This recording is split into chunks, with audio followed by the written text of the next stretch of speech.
As a member of the Maine ADA Coalition, we would like to welcome Governor Baldacci, Commissioner Fordman, Representative Webster, Representative Peterson, as well as all of our guests. We're delighted to have you here to participate and share in the awarding of the first Denis Pratt ADA Awards. The Maine ADA Coalition has initiated these awards to celebrate individuals or organizations that substantially contribute to the implementation of the ADA while also advocating for the disability community. The Maine ADA Coalition was founded in 2009 and led by Alpha One, the Center for Independent Living. It is a group of nonprofit organizations working together to create new opportunities for people with disabilities in Maine. The awards celebrate those who honor the spirit of the Americans with Disabilities Act through their service to the community. The leader of that group, Denis Pratt, an architect dedicated to accessibility, passed away on July 7, 2010, and it was a great loss for all of us. We have chosen to name these awards the Denis Pratt Awards to honor his life and his work. This is a really important day for many of us, each of us in our own way, and for this country important in that people understand the significance of this law and the 20th anniversary in different ways.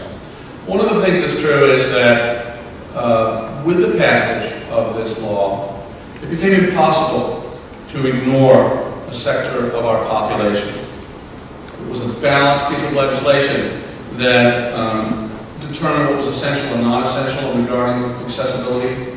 Horace Mann said, "Do something important for humankind before you die." Denis Pratt did that. I'm really pleased to be here today and to be part of this both acknowledgement of what we understand now as social justice and also to celebrate the life of, the continuing life of this movement. Thank you. Speak a little bit about accessibility in Maine. As an independent living specialist at Alpha One, Maine Center for Independent Living, as a member of the Maine House of Representatives, and as a person with quadriplegia, I wish I could say that Maine leads the nation in accessibility. We don't, yet. In fact, we haven't really surveyed accessibility in Maine on a large scale or formally.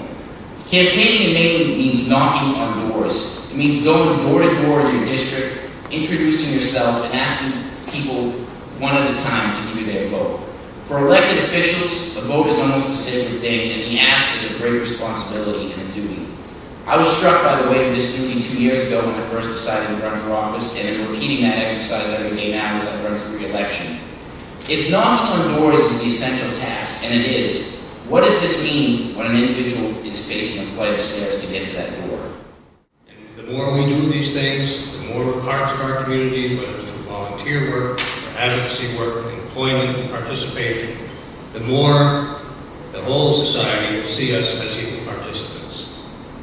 And we need their help too, but their people are more likely to help when they see a reason to do that. I'm reminded back when the ADA was passed very early on, talking to a business person who couldn't understand why they had to make their business accessible. They actually said to me, "I've never had a person in a wheelchair come into my business." Well, the reason that was there because he had 6 steps going up into his business. Didn't get it, but you have to educate people and you have to point out the differences. So I encourage us all to keep working. I encourage people with disabilities to keep pushing. And I thank all of you who have been a part of making the ADA more of a reality 20 years later. That every single person in our state is important. Every single person. You hear about Maine's low population growth rate, the aging of Maine. You recognize the jobs and skill sets that must be done, especially in the healthcare area, are only getting more numerous, more complicated, sort of all hands on deck. We need everybody in our state to have access to be able to make sure that we're utilizing all of the skills and talents that people have. And all people have skills and talents. And it's in all of our interest to make sure that people are energized and are part of that effort to better the state, better themselves, and to better our communities. You know, it is hard to believe that it was over 20 years ago that George Herbert Walker Bush signed into law these critical protections. Our nation is a better place for all Americans because of the provisions of the ADA that eliminated discrimination across the land. I'm proud of the work that you and our partners have done throughout Maine in accomplishing not only these goals, but to further the goals of the original Act. As we wind down, I just want to say that let's celebrate the progress we've made, but let's also be sure not to take our eyes off the ball. We've done a good job, we've made some remarkable progress, but we still have a long way to go. We need to keep working, and this work will be generational in scope.